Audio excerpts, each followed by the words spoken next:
la maîtrise des voies de communication dans la puissance. Petit 1, l'importance des axes et des réseaux.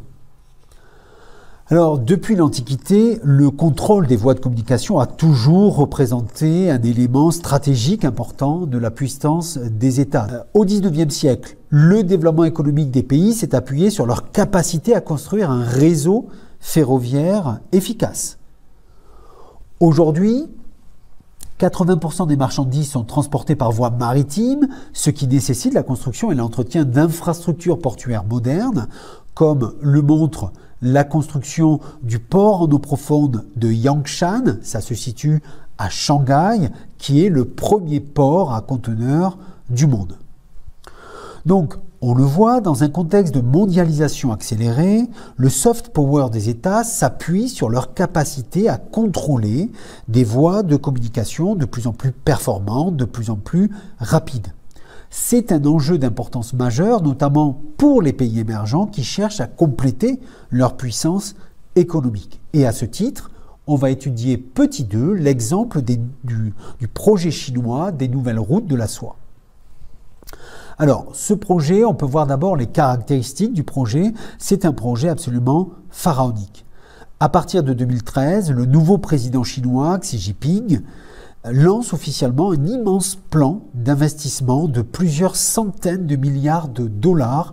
Alors, selon les estimations, on parle de 100 milliards de dollars, 300 milliards de dollars, certains vont même jusqu'à 1000 milliards de dollars.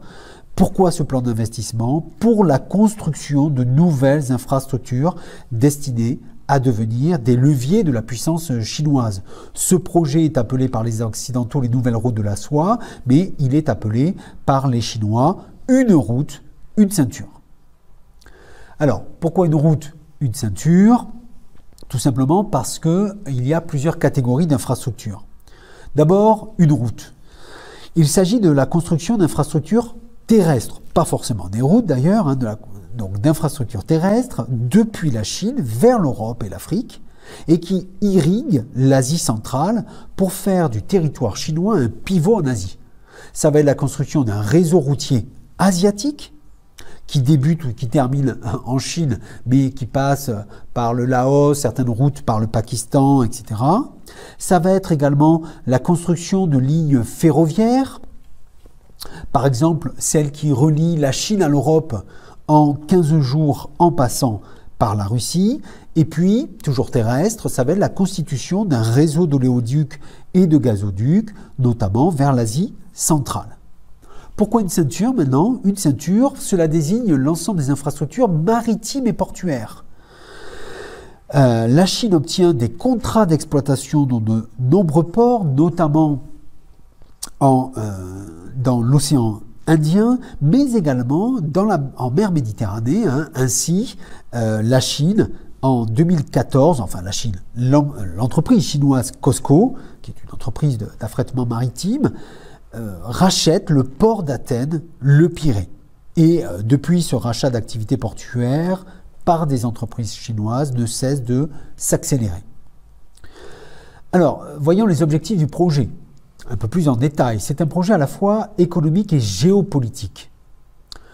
Voici une carte des différents États qui sont impliqués à un titre ou à un autre dans ce projet des nouvelles routes de la soie, souvent parce qu'ils reçoivent et acceptent des investissements d'entreprises ou du gouvernement chinois.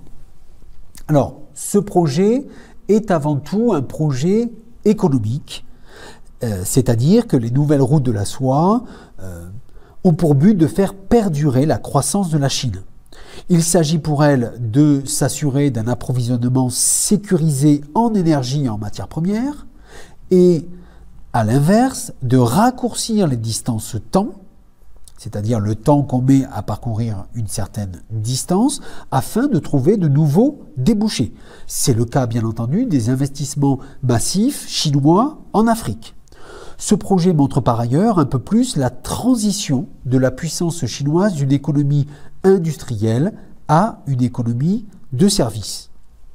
Mais les dimensions géopolitiques d'un tel projet ne sont pas absentes. À l'échelle régionale, ce projet gigantesque permet à la Chine de se poser comme un acteur essentiel en Asie centrale, tout en assurant l'intégration territoriale du pays, dans cet espace, il faut quand même le préciser, largement délaissé par les autres puissances.